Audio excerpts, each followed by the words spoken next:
No fundo do Oceano Atlântico, jaz um navio de guerra alemão, cujo nome causava medo no início da Segunda Guerra. O Bismarck, a máquina de guerra mais moderna de Hitler. Um navio blindado e fortemente armado. Não tínhamos nada que pudéssemos comparar a ele. A Marinha Real Britânica se reúne na tentativa de barrá-lo. O nosso objetivo era afundá-lo. Vamos relembrar a primeira e última viagem do Bismarck passo a passo, a partir de relatos das testemunhas que conseguiram sobreviver e de um exame cuidadoso dos destroços do navio. Vamos reconstituir a grande batalha que afundou um dos navios de guerra mais temidos da história.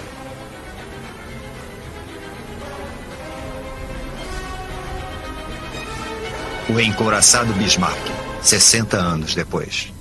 Versão brasileira, Bravo Studios. 19 de maio de 1941. Bismarck, o gigantesco encouraçado nazista, parte da Alemanha, acompanhado pelo cruzador Prinz Eugen. A missão secreta chamada de Operação Exercício do Reno é adentrar o Oceano Atlântico e afundar navios britânicos e aliados. Sob o comando do almirante Gunther Lütjens e do capitão Ernst Lindemann, a tripulação de 2.000 marinheiros alemães do Bismarck iniciou a viagem inaugural do moderno supernavio. –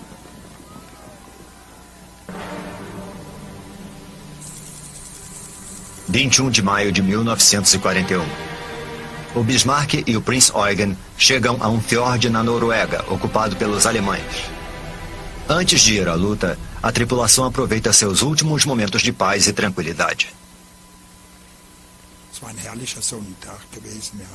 Era um lindo dia quando ancoramos naquele fiord. Tivemos permissão para caminhar no convés.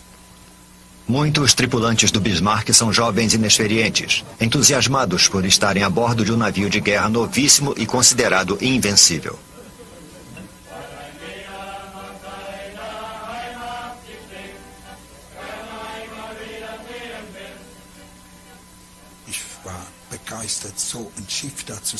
Eu estava empolgado. Todo mundo pensava que aquele navio nunca ia afundar. Ele era imenso e tinha muito armamento.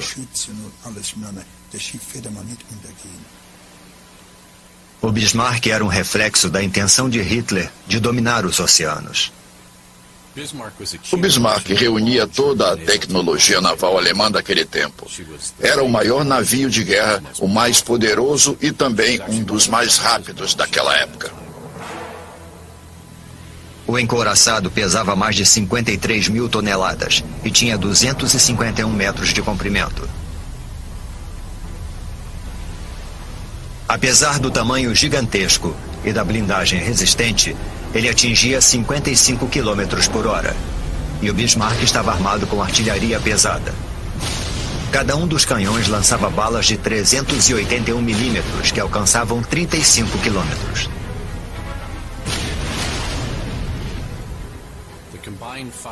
O poder de fogo total do Bismarck, com os 8 canhões calibre 380 disparando juntos, era capaz de lançar ao todo quase 7.000 quilos de aço no inimigo. Os alemães estavam certos de que o Bismarck conseguiria uma grande vantagem na guerra marítima. O que eles não sabiam era que o novo encouraçado os aguardava. Manhã de 21 de maio de 1941. Os tripulantes do Bismarck aguardam ordens para dar início à missão secreta, ocultos na escuridão, mas ficam arrasados com o que observam no céu.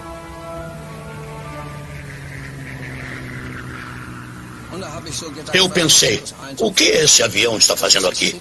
Era um Spitfire, sem dúvida. Um avião de reconhecimento britânico localiza o Bismarck e o Prinz Eugen, registrando a famosa fotografia. O plano alemão de esconder a missão do Bismarck foi descoberto. Os britânicos sabem que o perigo é iminente e que o Bismarck é uma grande ameaça. Todos nós, da Marinha Real, sabíamos que aquilo precisava ser destruído. Tínhamos que cercá-lo, atacá-lo e afundá-lo. Entre 1940 e 1941, o único inimigo da Alemanha era a Grã-Bretanha. Apesar de sofrer com os ataques aéreos alemães, os britânicos continuavam resistindo. A Marinha Real controlava os mares, mas o Bismarck desafiava seus melhores navios. Era preciso encontrá-lo e eliminá-lo. Noite de 21 de maio de 1941. Além de não abastecerem antes da saída apressada do fiord, os alemães deixam de finalizar outros procedimentos. 2 motivos podem explicar a pressa para levar o Bismarck ao mar. O primeiro é que o almirantado esperava que as noites longas do Ártico ocultassem a saída para o Atlântico. No mês de maio, as noites são mais curtas e o tempo estava se esgotando. Cientes da tentativa alemã de chegar ao Atlântico, 2 cruzadores britânicos ficaram a postos no Estreito da Dinamarca, um dos possíveis corredores para o Atlântico. Em 23 de maio, eles avistaram os navios alemães. Quando o Bismarck encontrou os cruzadores Suffolk e Norfolk no Estreito da Dinamarca, ele disparou as armas de maior calibre nos 2 navios. Isso destruiu a antena principal do radar. Pela primeira vez na viagem inaugural, o poderoso navio de guerra ataca, mas fere a si próprio. Instalada às pressas, a antena dianteira do radar não suporta o impacto do armamento poderoso do navio. Agora, o funcionamento do radar foi gravemente prejudicado. Isso fez o Bismarck e o Prinz Eugen inverterem suas posições. Não detectado pelos britânicos, o Prinz Eugen, com todos os radares intactos, assume a liderança. Enquanto isso, navios britânicos se aproximam pelo sul. O novíssimo navio de guerra Prince of Wales e o navio Capitânia quase mítico da Marinha Real, o Hood. O passado vitorioso do cruzador de 1918 lhe rendeu o apelido de Poderoso Hood. As pessoas achavam que o Hood nunca afundaria. Nenhum navio é indestrutível, mas as pessoas criaram essa fantasia. Com Suffolk e Norfolk em seu encalço, os navios alemães rumam para o Oceano Atlântico e para a primeira batalha. A bordo do Prince of Wales são feitos os preparativos. Nós conseguimos detectar a posição e o curso do Bismarck e pudemos calcular a hora exata da manhã em que o encontraríamos. É claro que é muito emocionante saber que você vai ter uma batalha terrível às 5h30. Se não me engano, o confronto ocorreu nessa hora. Às 5h35, o Prinz Eugen, seguido pelo Bismarck, avista os 2 navios britânicos no horizonte.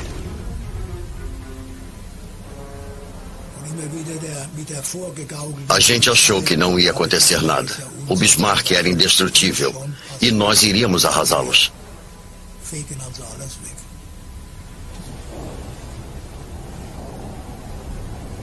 Bismarck e o poderoso Hood, 2 navios capitânias inimigos que se enfrentam. Um duelo de gigantes está prestes a começar e apenas um vai sobreviver. 24 de maio de 1941. O cruzador Hood e o couraçado Prince of Wales estão a postos no lado oeste do Estreito da Dinamarca, preparados para o ataque ao Bismarck e o Prinz Eugen. A distância entre os adversários diminui. O Prince of Wales avista o Bismarck. Após alguns minutos, de repente, vimos o mastro aparecer. Aquele momento foi muito emocionante. Depois do mastro, surgiu uma grande viga. Logo depois, a chaminé começou a aparecer. Aos poucos, o Bismarck inteiro pôde ser visto. Mas o cruzador britânico cometeu um erro fatal. De longe, o contorno gigante dos 2 navios alemães parecia igual. Hood identificou o Prinz Eugen, que liderava os navios alemães, como sendo o Bismarck. Hood ficou atirando no Prinz Eugen, que era, na verdade, o alvo errado. Atrás do Prinz Eugen, o Bismarck se prepara para agir e coloca os navios britânicos sob a mira. A primeira salva da artilharia é disparada contra o alvo certo. O Bismarck ajustou o alvo quase imediatamente. Mesmo sem um radar, o sistema sofisticado de ajuste do alvo funcionou com perfeição.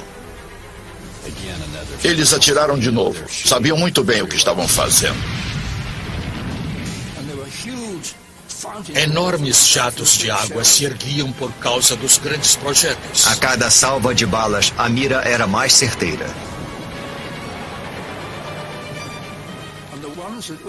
E as balas que passavam por cima da gente faziam barulho, como vários trens expressos. Na cabine de comando do Hood, o almirante Holland se voltou rapidamente para o Bismarck. Ele sabe que precisa diminuir a distância para evitar os tiros que poderiam atingir a parte mais vulnerável do navio. O convés. O Bismarck procura a melhor posição para atirar com as torres de tiro dianteiras e traseiras no cruzador Hood. Para conseguir acertar 3 tiros, eles tinham que lançar cerca de 100 balas no ar. Encouraçados e cruzadores são blindados nas laterais, mas o Hood era mais vulnerável, porque a blindagem abaixo do convés era mais fina. Agora ele estava na mira perfeita para o ataque do Bismarck. O almirante Holland estava na cabine de comando tentando diminuir a distância entre o Hood e o Bismarck o mais rápido possível. Ele sabia que seu navio era vulnerável a tiros vindos de cima. O Bismarck ataca outra vez. Um projétil perfura a blindagem fina logo acima do arsenal, onde estavam as balas de 380 milímetros altamente explosivas. Foi então que o Hood explodiu como se fosse uma queima de fogos.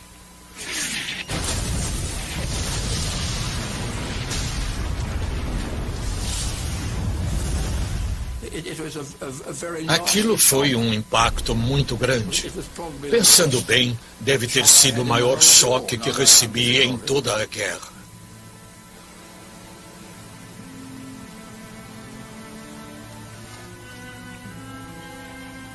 Após um duelo que durou apenas 8 minutos, 1.400 marinheiros do Hood faleceram num instante. Apenas 3 sobreviveram.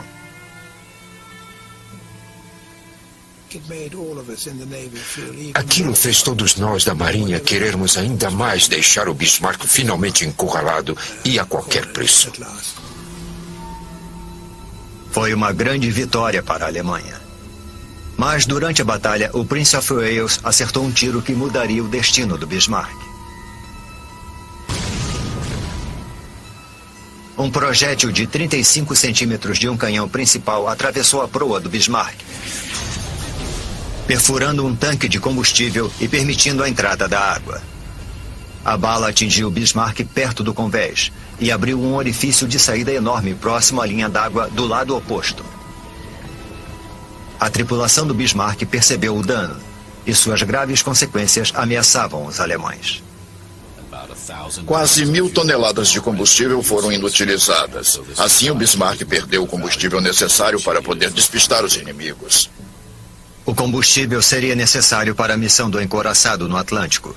Ele poderia ter sido abastecido na Noruega quando ainda estava em águas controladas pela Alemanha. Hoje vemos que aquela decisão foi fatal. Com a velocidade reduzida, ele ainda podia atirar, mas não podia fugir. O prejuízo foi grave. O Bismarck perdeu combustível e não podia se mover na velocidade máxima. O almirante Lutyens se dirigiu ao porto mais próximo da França, ocupado pela Alemanha, para consertar o navio. O Prinz Eugen, sob novas ordens, prosseguiu sozinho. Apenas após 6 dias foi cancelada a Operação Exercício Reno, a primeira missão do Bismarck, que consistiria em atacar navios aliados.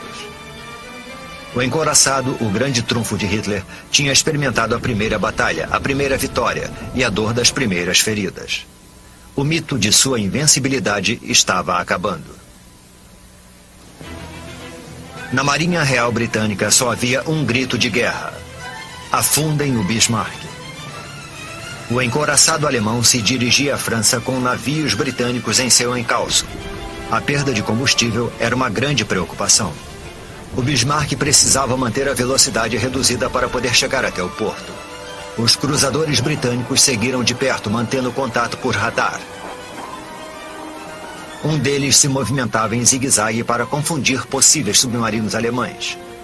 O capitão Lindemann ordenou que o Bismarck vá para este bordo, ao mesmo tempo em que o navio britânico se voltava para o porto. Quando ele retornou, o Bismarck havia se posicionado fora do alcance do radar inimigo, desaparecendo das telas. O Bismarck tinha escapado. Eles não sabiam onde ele estava. Mas o almirante Lütjens não sabia que o inimigo desconhecia sua localização, porque ainda captava sinais pelo radar. O almirante transmitiu para Berlim um relatório detalhado da situação. Ele deve ter pensado, como o inimigo já sabe onde eu estou, posso enviar essa mensagem sem problema nenhum. E aquele foi um erro trágico. Esse erro teve uma péssima influência na caçada ao Bismarck.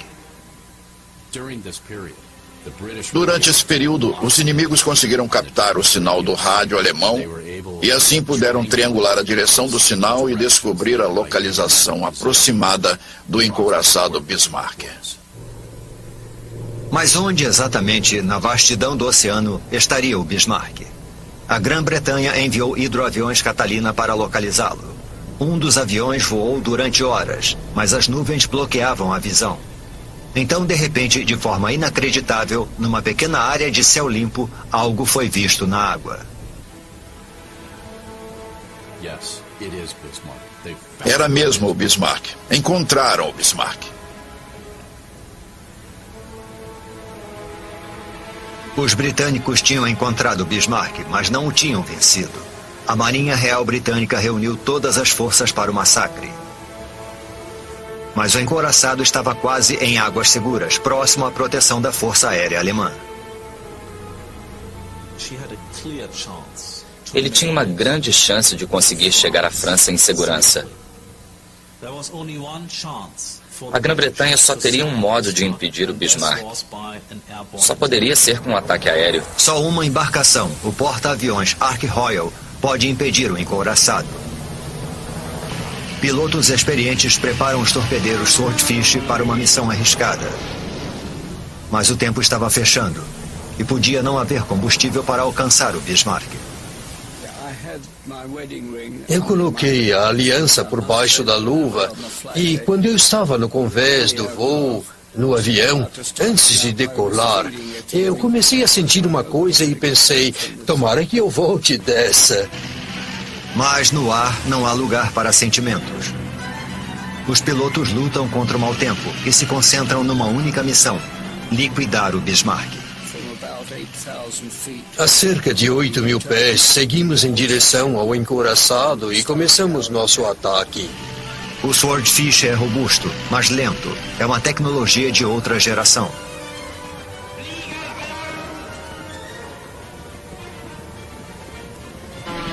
Parecia Davi enfrentando Golias.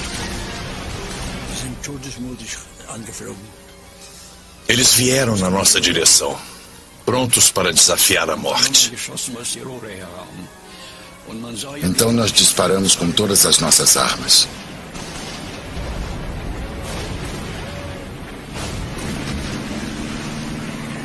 Parece incrível, mas nenhum avião foi derrubado. A partida apressada do Bismarck, a tripulação inexperiente e os canhões de defesa antiaérea antiquados desempenharam um papel devastador. Os canhões antiaéreos eram pesados. Lançavam balas de 105 milímetros e não podiam atirar numa altura baixa o bastante para atingir os torpedeiros, que eram bastante lentos e voavam relativamente baixo. A tripulação era inexperiente. Não recebemos treinamento para atirar em aviões vindo em nossa direção. Otto Hunt utilizava um canhão antiaéreo de 37 milímetros, que ficava um pouco acima de um canhão maior. Eu disparava um canhão de 37 milímetros e quando um de 105 milímetros disparava logo abaixo, era um clarão tão forte que eu não via mais o alvo. O Bismarck era um gigante furioso disparando às cegas. Eles disparavam com o armamento principal e nós víamos torres de água se formando à nossa frente. Se alguém voasse em direção a elas, acabaria sendo desintegrado. Os pilotos do Swordfish lançaram o carregamento mortal. Calculo que eu estivesse a uns 80 metros quando lancei o torpedo. Meu copiloto, que olhou para o lado quando nos afastamos do navio, viu meu torpedo correndo na água, porque ele deixa um rastro atrás de si. Um torpedo, talvez o de Patterson, atingiu o Bismarck no ponto mais delicado, abaixo da linha d'água, o único lugar que poderia deixar o encouraçado vulnerável. O leme, seu calcanhar de Aquiles. Acho que foi pura sorte nossa atingir aquele ponto do navio.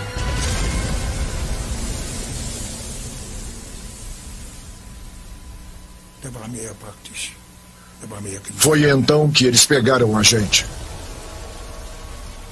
O sonho nazista de dominar o Atlântico foi por água abaixo.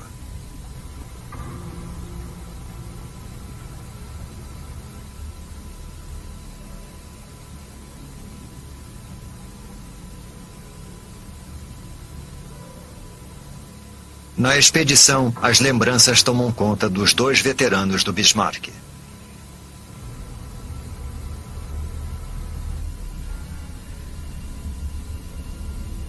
Por meio das imagens submarinas, eles percorrem o convés, revivendo o momento em que souberam que o encouraçado estava com problemas. O gigante estava avariado. Para o Bismarck, a busca por um porto seguro tinha acabado. Um dos lemes estava emperrado. O vento forte impedia que o navio manobrasse e o levou na direção norte-noroeste. Não havia mais esperanças. O Bismarck ficou à deriva, esperando um ataque que aconteceria em breve. Lutyens avisou a Berlim pelo rádio e Hitler respondeu. Recebemos uma mensagem de Hitler. A nação alemã está do lado de vocês. E Lutyens respondeu. Vamos lutar até a última bala. É o fim dos homens da Kriegsmarine, a marinha de guerra nazista. Os britânicos não sabem que deixaram o Bismarck avariado, mas o curso do encouraçado mostra algo de errado. Eles rastreiam um navio e sua direção é surpreendente. O curso do Bismarck seguia para norte, ou seja, na nossa direção. Impossibilitado de manobrar, o Bismarck só pode seguir numa direção, direto para a Marinha Real. Tudo pelo que torcíamos e rezávamos estava prestes a acontecer. Por todo o Atlântico, a Marinha Real convoca todas as forças disponíveis para uma batalha tremenda.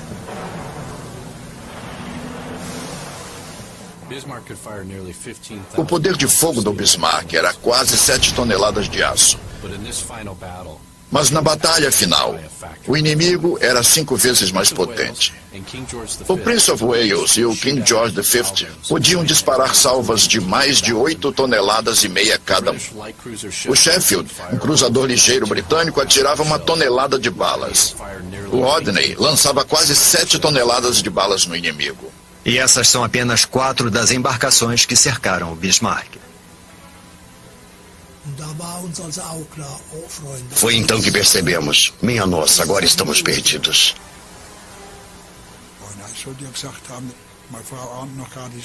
Alguém comentou, minha mulher nem sabe que logo vai ficar viúva. À noite, os contratorpedeiros britânicos atacam o Bismarck, que contra-ataca. Não há perdas em nenhum dos lados. A tripulação do encouraçado está exausta e o desânimo toma conta. Eles aguardam o fim.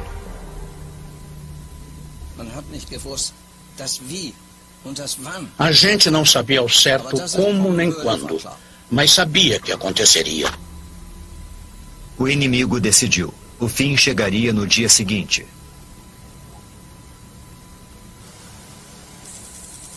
8h45 da manhã, 27 de maio de 1941. Preparado para o combate, Bismarck, o temível encouraçado alemão, surge em meio à neblina. Não sei de que cor ele era, mas parecia ser preto. Então era muito estranho e também incrível. O mito da força do Bismarck seria destruído. Às 8h47 da manhã, o Rodney abriu fogo.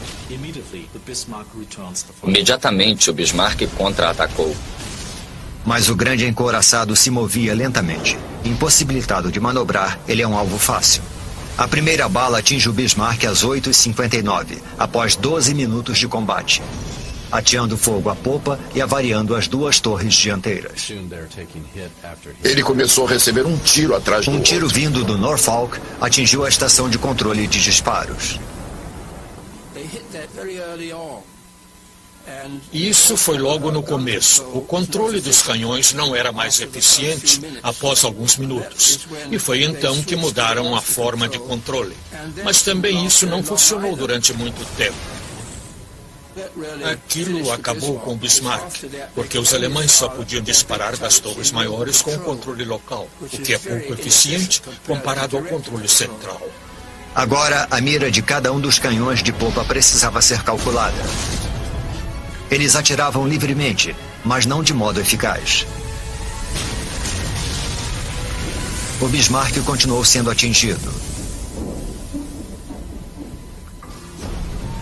A quase 4.700 metros de profundidade, destroços de aço retorcido comprovam o prejuízo.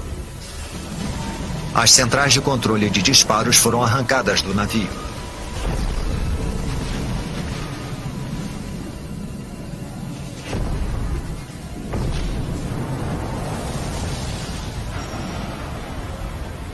Tiros explodiram os hangares e a catapulta dos hidroaviões Arado 196. A catapulta nunca lançou nenhum deles. Os hangares permanecem no lugar, mas os hidroaviões foram incinerados no inferno que consumiu o Bismarck.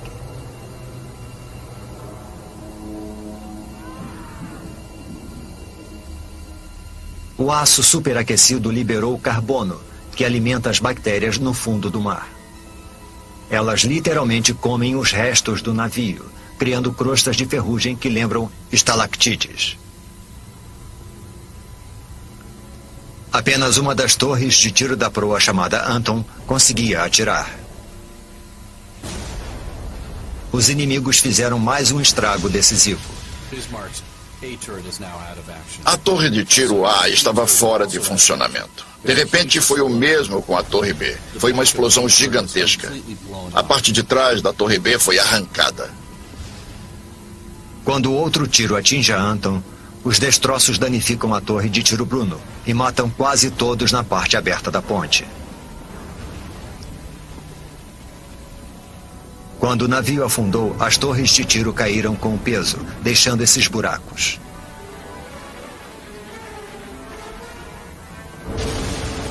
Às 9h12 após 25 minutos de conflito, os tiros destruíram a central de controle, matando seus ocupantes. Acredita-se que o capitão Lindemann e o almirante Lutyens tenham morrido aqui.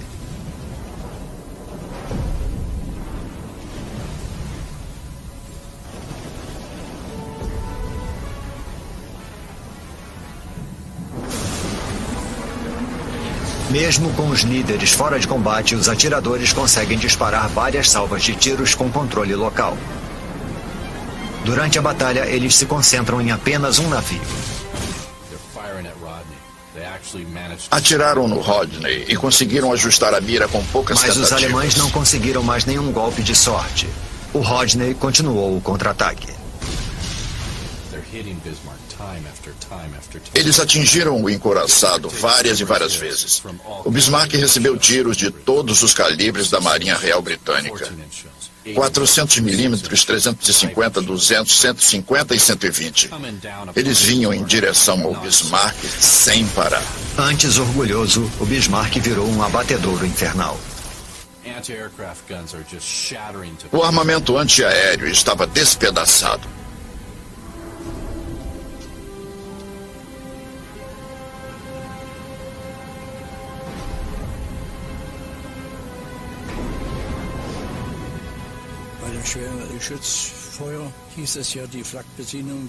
Recebemos ordens para procurar abrigo na superestrutura, mas eu achei que não seria seguro. Me escondi atrás da Torre Dora, onde antes iam parar os cartuchos vazios. Foi assim que percebi que Dora não estava funcionando.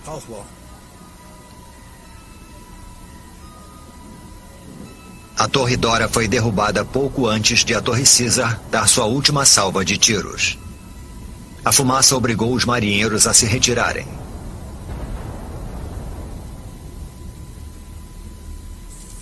(9h31) de 27 de maio de 1941. Em menos de 45 minutos, todo o armamento principal do Bismarck foi silenciado. Mas os britânicos continuam a atirar, com o objetivo de afundar o Bismarck. De longe, os inimigos observam pedaços do encouraçado sendo arrancados com cada impacto. Explosões, incêndios. Foi horrível. Havia pedaços de metal voando para todo lado. O mastro principal foi atingido, tombou por cima do navio e caiu do lado de fora. Um dos guindastes foi atingido e caiu em cima da superestrutura. Uma bomba explodiu no refeitório da proa, matando cerca de 200 soldados.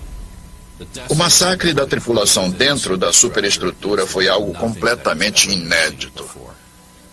Os marinheiros foram feitos em pedaços, como num grande moedor de carne.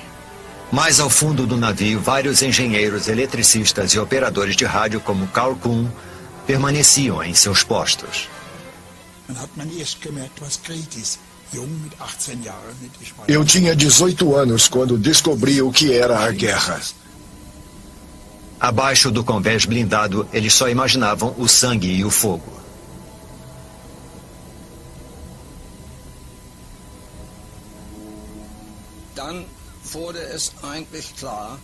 Aos poucos foi ficando claro que estávamos atirando cada vez menos e que éramos cada vez mais atingidos. A gente percebe, escuta e sopra, mas sem saber o que vai acontecer depois. Com os canhões do Bismarck silenciados, a Marinha Real Britânica se aproximou mais do alvo. O Rodney e o King George V se aproximavam cada vez mais. Então, a elevação das armas, que começou assim, ficou assim de tão perto que estavam. O Rodney se aproximou do Bismarck até que o encouraçado ficasse ao seu alcance direto. Apenas 3 quilômetros separavam os navios. Eles podiam ver as explosões, com pedaços do navio indo pelos ares, voando para o mar e caindo na água. As balas ricocheteavam em volta do Bismarck, vindas de todos os navios que atiravam nele. A artilharia não funcionava mais. Agora era cada um por si. Mas muitos tripulantes não estavam familiarizados com o labirinto no fundo do Bismarck.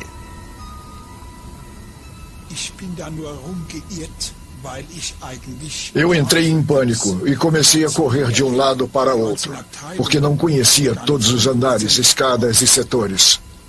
Eles apenas seguiam seu instinto, subir. Você anda de modo mecânico, com muito medo. Se você achasse qualquer buraco, tentaria subir por ele. Então eu finalmente pude ver uma luz. Ao chegar ao andar superior, eles ficaram chocados. Era um caos de aço. Estava tudo despedaçado. Nada tinha ficado intacto. Era horrível. Tudo tinha sido arrancado. Havia pilhas de corpos. Era uma visão inconcebível. E os disparos britânicos continuavam. A única coisa que você podia fazer era se esconder atrás de torres de tiro dos canhões de 380 milímetros enquanto o inimigo disparava e tentar salvar a sua vida. Era um inferno que não dá para descrever.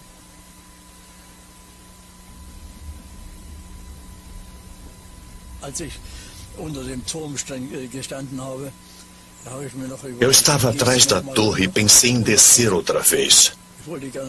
Eu queria pegar a foto da minha noiva, mas acabei desistindo. Assim como o atirador Hunt, cada vez mais marinheiros procuram abrigo atrás da Torre D.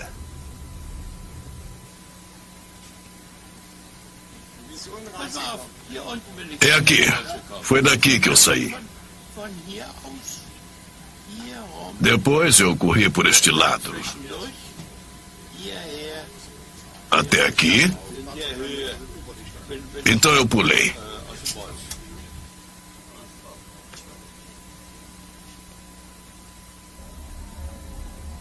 Os britânicos viam os marinheiros se jogando na água fria.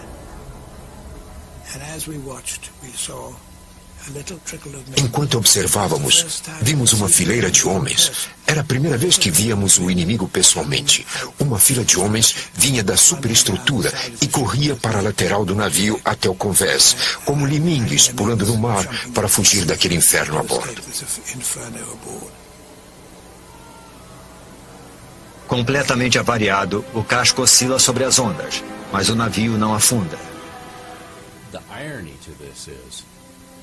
A grande ironia é que esse era o ponto forte do Bismarck. O casco foi criado para resistir a batalhas daquele porte. E apesar da superestrutura, dos canhões e de tudo mais terem sido destruídos e transformados em pedacinhos, o casco se mantinha firme. Apesar da situação desesperadora, os alemães não se renderam. Nenhum marinheiro alemão quer ver seu navio em mãos inimigas. Durante décadas, uma pergunta ficou sem resposta. Os britânicos aniquilaram o Bismarck ou os alemães o afundaram? Furos no casco só adiantariam o naufrágio. O navio estava destruído quando afundou. E então, não muda nada saber se eles fizeram buracos ou se foi um torpedo britânico. O casco está quase intacto, mas há pontos em que o afundamento intencional fica visível. Aqui vemos o metal retorcido de uma entrada de água aberta abaixo da linha d'água.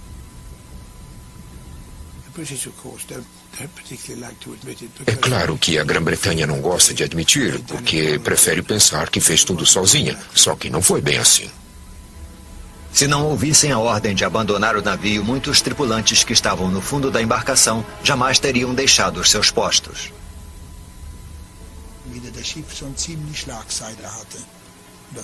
Quando o navio estava quase virando, eu acionei meu colete salva-vidas e pulei na água. A água estava muito fria e também repleta de combustível.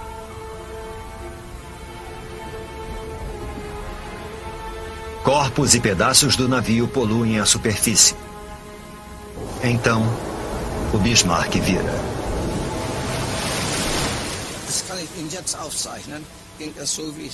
Eu poderia até desenhar.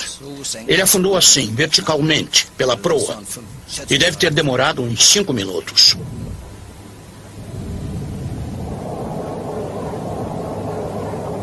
O Bismarck finalmente se foi.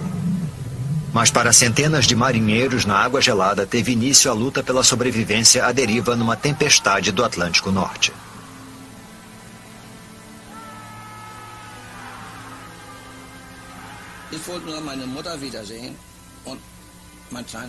A única coisa que eu queria era ver minha mãe e a namoradinha que eu tinha na época. Não interessa como nem porquê. Você simplesmente quer aquilo. Respeitando a tradição naval, o cruzador britânico Dorsetshire recolhe os marinheiros alemães. Prestes a serem resgatados, muitos deles cometem um erro fatal. Eles nadavam em direção ao navio. Acabavam sendo empurrados pelas ondas e batiam a cabeça contra o casco.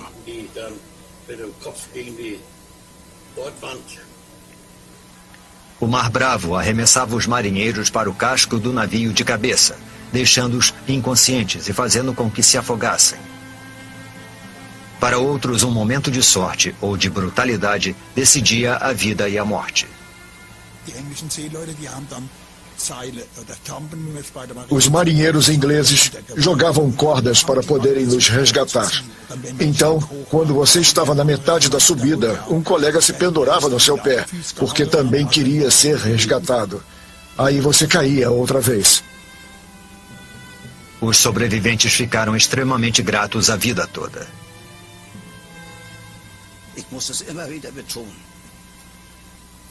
Preciso repetir isso muitas vezes. Os ingleses nos trataram como irmãos, apesar de terem atirado em nós meia hora antes. É incrível. Difícil de entender. De repente foi dado o alarme de um submarino.